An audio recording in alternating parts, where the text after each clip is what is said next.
Kalaulah kita dengan virus yang tidak kelihatan oleh kasat mata, satu persatu manusia tumbang, itu baru dengan virus yang tidak kelihatan.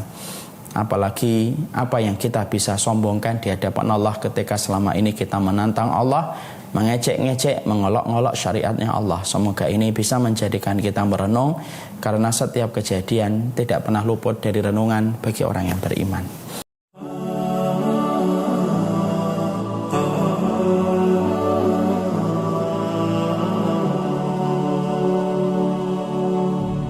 Assalamualaikum warahmatullahi wabarakatuh. Kaum muslimin dan kaum muslimat yang selalu dikuatkan dalam setiap ujian yang Allah tetapkan pada lintasan kehidupan kita. Saya Abu Basam Umar Mita menyampaikan beberapa hal yang kiranya bisa menjadi nasihat untuk saya dan keluarga saya. Dan kalaulah nasihat ini bisa bermanfaat bagi yang lainnya, tentunya tidak ada yang saya harapkan kecuali adalah keberkahan. Menyikapi tentang satu wabah epidemik yang sudah menyebar ke banyak negara, tak terkecuali negara kita hari ini pun sudah mendapatkan sapaan dari wabah yang telah menyebar secara epidemik, yaitu adalah corona yang berasal mula dari kota Wuhan, Cina. Dan hari ini kita sudah mendapatkan banyak kasus terjadi di sekitar kita, dan tentunya kita harus memiliki sikap bagaimana melihat fenomena dan melihat kenyataan yang sedang terjadi, supaya sikap ini memberikan kekuatan bagaimana cara kita melewati ujian yang Allah berikan pada kehidupan kita.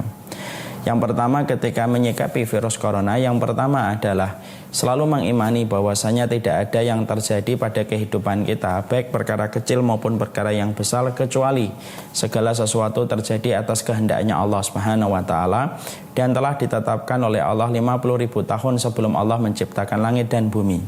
Kalau kita faham bahwasanya tidak ada yang terjadi pada kehidupan kita kecuali Allah telah takdirkan 50.000 tahun sebelum Allah menciptakan langit dan bumi, maka itulah yang menjadikan kita tenang, menjadikan kita bersahaja menyikapi apa yang terjadi, karena kita tahu apa yang sedang kita lakukan, apapun yang sedang kita hadapi tidak lepas dari takdir yang telah tercatat rapi di dalam Lauhul Mahfud.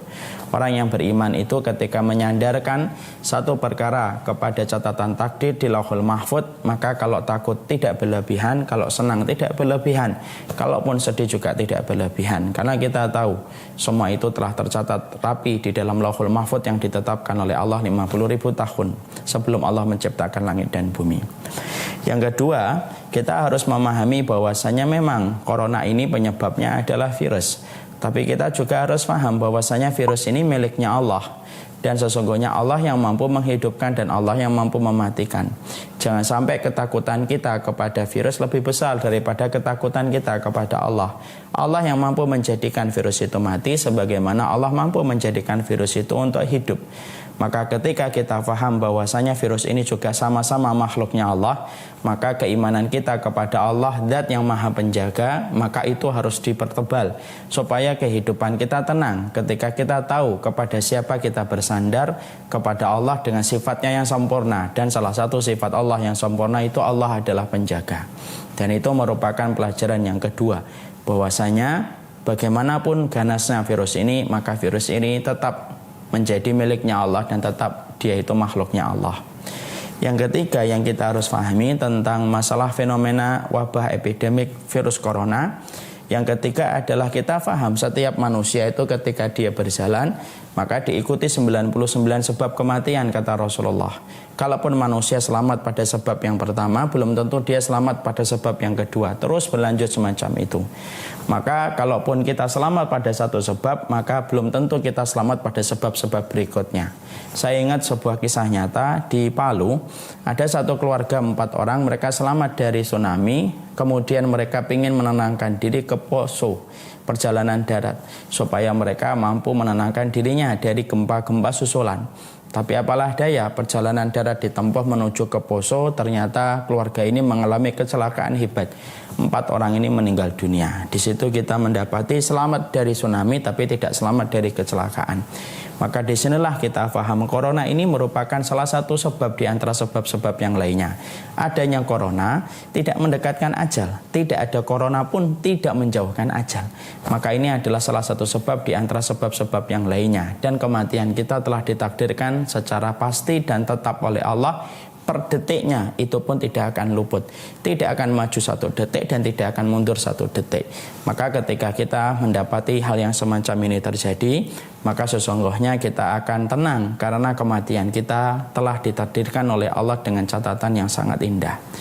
Yang keempat, yang kita harus pahami tentang corona ini, siapapun seorang muslim, kalaupun nanti ditakdirkan mereka terkena dengan corona, wabah yang epidemik menyebar kepada banyak orang, maka ini sama dengan orang yang terkena penyakit taun. Penyakit taun itu apabila kita terkena ikhlas, maka sesungguhnya ini adalah mati syahid.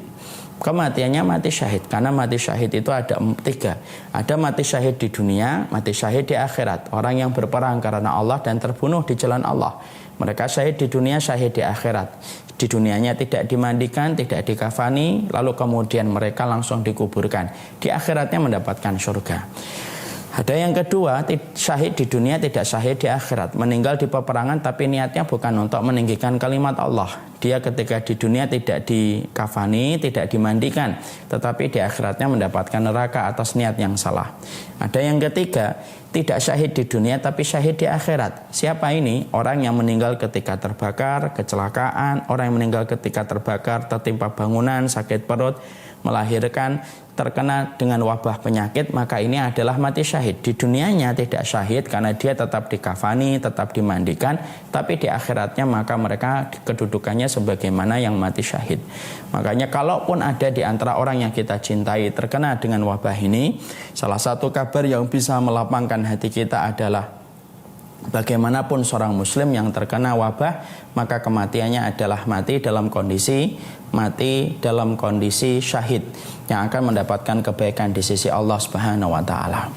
Kemudian yang keempat yang kita harus lakukan ketika kita menyikapi wabah corona, yaitu memperbanyak doa. Karena jangan sampai kemudian kita lupa bahwasanya kita bersandar kepada Allah Zat yang Maha Penjaga, dan Allah menurunkan pertolongan. Pertolongan Allah itu selalu lebih besar daripada ujian yang Allah berikan kepada mereka yang tidak pernah lupa bersandar kepada Allah.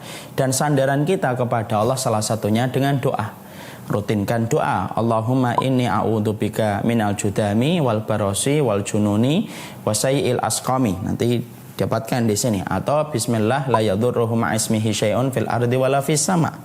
Maka rutinkan di waktu yang mustajab, di waktu sujud, di waktu kita pagi hari, di waktu sore hari, di pertengahan malam. Maka rutinkan kita untuk senantiasa berdoa dengan doa yang semacam itu. Karena doa merubah yang mustahil menjadi mustajab, merubah yang lemah jadi kuat dengan doa yang kita panjatkan dengan ketulusan.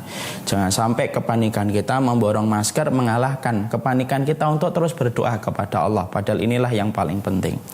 Kemudian langkah berikutnya yang terakhir, berkoordinasi dengan beberapa instansi pemerintah yang menangani masalah corona, kemudian berinteraksi dan berdialog dengan para tenaga medis yang paham tentang masalah ini, supaya kita jangan sampai terperosok disebabkan kebodohan kita ketika tidak mendengar orang yang paham tentang masalah ini.